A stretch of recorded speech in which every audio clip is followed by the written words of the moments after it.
difficult corner to set a car up for, because when you turn into the corner, that's okay, but it'll understeer.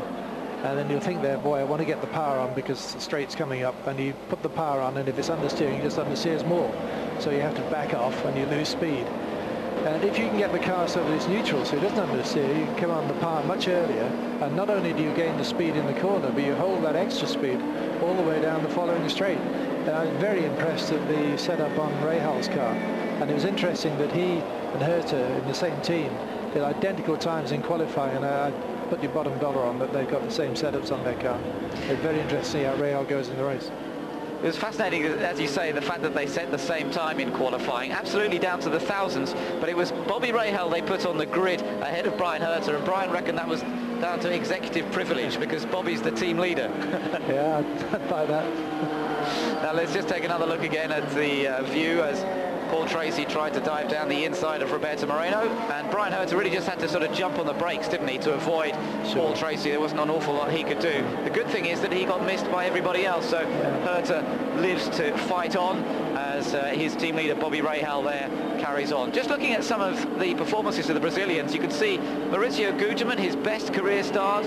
Roberto Moreno is also his best career start here at Rio de France, had a couple of wins in the past in the championship. Walter Salles has debuted so impressively this year. Andre Ribeiro's had 3 wins in the kart championship. Raul Boesel's been a regular on the scene, and the whole championship seems to be inundated now with the Brazilians. They really are making something of this series.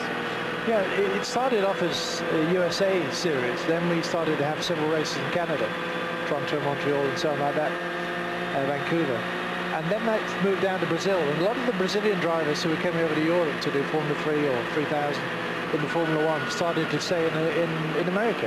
And really it's becoming an American series. Okay, they race in Australia, but I don't really see it going outside America. They don't want to, and there's, Formula 1 is the World Series. Well, Mauricio Gugelmin has come from Formula 1 to the kart championship and certainly has performed well in his time that he's been here, but this performance, put it on pole position, really is something a little bit special. He's looking leaner and fitter this year, isn't he, Robin? He really looks very fired up, Gugelmin, to do the job properly. Yeah, he's lost about 10 kilos. Even in Formula 1, they used to be weighed at the beginning of the season. He was always the heaviest, and this year he's certainly over the winter he's lost a lot of weight. He's got a very good team there. It's a good atmosphere in the team as well, a very pleasant group of people, and very capable, and a good package. The Reynard car is an excellent car. All round, at the moment, you have to say the best car. It looks as though we're getting ready for the restart now as Mauricio Gugelmin begins to pick up the pace, but Bobby Rahal, oh, we've got Paul Tracy, spun it! Paul Tracy has spun it, oh no, it's going wrong again, yellow flags, cars all over the place, and would you believe it, Paul Tracy, one of the most experienced campaigners, spins it coming out of that final corner. Well, we've seen problems. It's coming back to the nature of this corner. It is a third gear corner. There's an awful lot of torque and power available at the rear wheels. The tyres have cooled down under that yellow flag. He's put his foot down, just lost the back end. I think, yeah, you're right. They put the power into early, and that was it, and away he went. I mean, that might have been the cause of the first one. Someone just lost it with too much power too early, but I think probably it was someone trying to be too clever. The other thing is, normally on the ovals they run a spool, which is here we go. Yeah, just having another look at it. You can see Andretti had to avoid him again. Andretti's been doing that a bit in the last few races. He keeps avoiding other people's accidents. Absolutely. Takes him up to 3rd place now. That's right. It's good.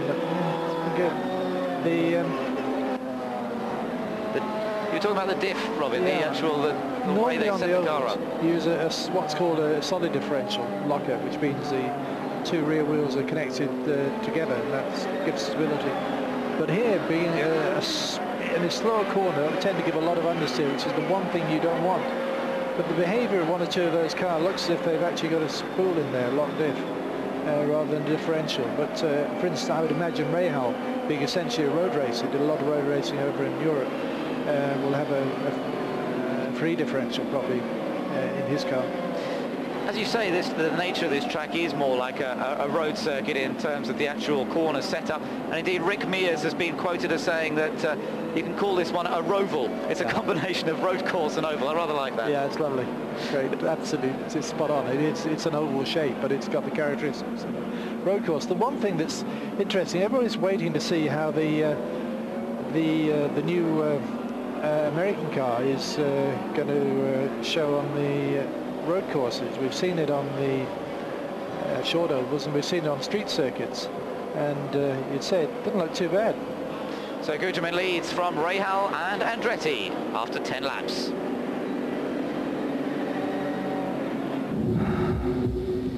The 400, Maurizio Gugelmin leads them round on lap number 12. Bobby Rahal lies second. Michael Andretti is third. They're behind the pace car again, as we've had yet another yellow flag with an incident to Paul Tracy as he accelerated out of the final corner, spun it, and has rejoined the queue. He's rejoined the queue down in 10th position. So Tracy's still in the battle, still there, hasn't damaged the car. And let me tell you that further down the list, Roberto Moreno has rejoined the queue in 16th place after his initial spin. Also an impressive performance, which we hadn't really spotted in the only racing laps we have had, is, remember Alex Zanardi? He started at the back of the field, right at the very back, and he's actually got himself up into 14th position. And that's not a bad effort at all. Now, we've got to bear in mind he was second fastest on Friday. He also was third fastest this morning in the warm-up. And Alex Zanardi, who failed to set a time in qualifying because of a misfiring Honda engine, some sort of electrical problem, really is one to watch throughout the course of this race. Yeah, I think you're right. The race is anybody's now. I mean, in football, we often say that somebody's got their name on the cup. It seems to be going their way. I mean, Tracy's got away with two incredible pieces of luck. You almost got to say it's got to be Tracy's race. Yes, that's right. Yeah, you do wonder. Let's just, what are we having a look at here? Well, we can't quite decide at the moment, but Gugelmin still leads them round. It looks as though we're getting ready for the restart. Here we go. Gugelmin is going to try again to get away from Bobby Rahal, and let's hope they all get out of the last corner. There it is, turn 4. That's the one that's been causing some of the problem. Rahal got a bit twitchy and sideways coming out of it, but he survives, and we get green flag racing underway again as Gugelmin leads Rahal across the line. And side by side as they come down into turn 1, Rahal's trying to go for the outside move into turn 1. Can he squeeze ahead? Oh, he's done it. Beautiful driving from Bobby Rahal. He might be 44 years old, the oldest driver out there, but you wouldn't know it. That style of driving, absolutely brilliant from Bobby Rahal. He leads from Gugelmin in second. Michael Andretti looking very racy in third place. Fourth place for Scott Pruitt, who, remember, is second in the championship. But Robin, what about that move from Bobby Rahal? Yeah, he's got his car working really well. You watch through these corners. See, Gugelmin is moving out. He's got understeer in them more than Andretti. Well, Bobby Rahal seems to have got the setup just perfect on his car as he leads across the line. Gugelmin losing a few car lengths in the space of just one lap, as behind Michael Andretti, Scott Pruitt gets that bit closer. Greg Moore is running in 5th place, Gilles de Ferran is 6th, Al Unser Jr. in 7th, then Jimmy Vasser in 8th. Paul Tracy's already moved up 1 place, he's in 9th. Richie Hearn in 10th, Parker Johnston is 11th. And just to tell you, Zanardi still in 14th, Blundell is in 15th place. And remember, Dario Franchitti out of the race already, right at the start. He was taken out by someone else on the initial start of this race. So Mark Blundell upholds the British honours down in 15th position so far. And you can see just how close to that barrier they get as they come out of turn 4. Rahal leads then across the line. Gugelmin and Scott Pruitt is now the one who's looking the strongest of all. In 4th place, he's in the yellow and orange car there as they go into turn 1. Taken at around about 100 miles an hour and then accelerating up 4th gear, 5th gear, 6th gear as they go along the back straight, building up to over 190 miles an hour along this back straight. But look at Scott Pruitt looking for a way past Michael Andretti, and this track really does lend itself to overtaking, but it's got to be done either into this one on the brakes or at the end of the one, at the end of the start-finish straight here as they come along towards turn 1. At the moment, though, Rahal opening up the advantage over Maurizio Gugelmin. I think one thing that's going to be interesting is tyres, because the Goodyears obviously had a bit of an advantage on optimum performance, but through their first year the last couple of years in Indy, the Firestones generally have tended to be more consistent, and Pruitt could get very good in the second half of the run as the consistency of the Firestone tyres comes to the fore, perhaps over the optimum, the greater optimum or greater ultimate performance of the Goodyears. Yes, we'll have to keep an eye on that. Remember, up front at the moment, and Bobby Rahal is running on Goodyear tyres himself. Then the car in second place, Gugelmin, that's on Firestone tyres. Andretti on Goodyear, then Pruitt on Firestone. So we've got an even mix. Arndt Meyer is into the pits. He's the young German rookie having his first race on an oval track. And really, it's It's quite a baptism on a circuit like this, although, as we've already mentioned, not a classic oval. It still provides a big challenge. And look at Pruitt again, right up under the rear wing of Michael Andretti. Scott Pruitt pulls alongside Andretti. He's moving up. It looks as though he's going to take third place. He's done it. So Scott Pruitt into third position. Michael Andretti drops back to fourth. Greg Moore is in the blue and white car in fifth position. And behind him is Gilles de Ferran in sixth place. So keep your eyes on Scott Pruitt now. A very consistent racer indeed. And it looks this year as though all the packages come together. Look in the background, Greg Moore's going past Michael Andretti. You could see it from the onboard camera with Scott Pruitt. And Greg Moore now pops up into fourth. And Michael seems to be struggling to get this car to work. Yeah, he's getting more and more understeer. You can see that. Yeah, you can. The car running wide in the middle of the corner, and therefore the setup of the car not right now. How can he change that, Robin? Can he change that from in the car? You can do a certain amount. You can adjust your anti-roll bars in the car. Probably the biggest thing he'll do at his pit stop, you'll probably see him put on a bit more, steepen the angle of the front wing to give more front downforce. So it's not the end of the day for Michael Andretti? No, far from it. I mean, all we need is another incident, and we'll be concertinaed it up. I mean, in the end, the key with these races is stay inside of the leader till you come to the last couple of runs, and then go for it. Make sure you get your car gradually set up. It's very rare that you start off with the car working very well. But even if it is, as we saw with Rahal, he's not actually pulling out on Guzman now.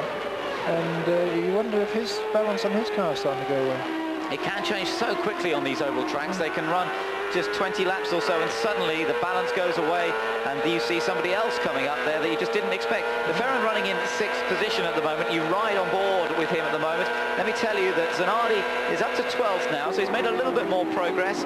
Mark Blundell still in 14th position, but Zanardi seems to sort of come to a bit of a stop now. He's up behind Walter Salles, who's in 11th place, but we're still very early in this race. 133 laps of the track, and we've done 21 laps so far, so an awfully long way to go. As Gilles de Ferran comes under pressure also from Al Unser Jr. There is the other Penske of Unser Jr. And don't forget that Paul Tracy, there is Paul Tracy behind Unser. Tracy also trying to make up lost ground after that spin coming out of turn 4.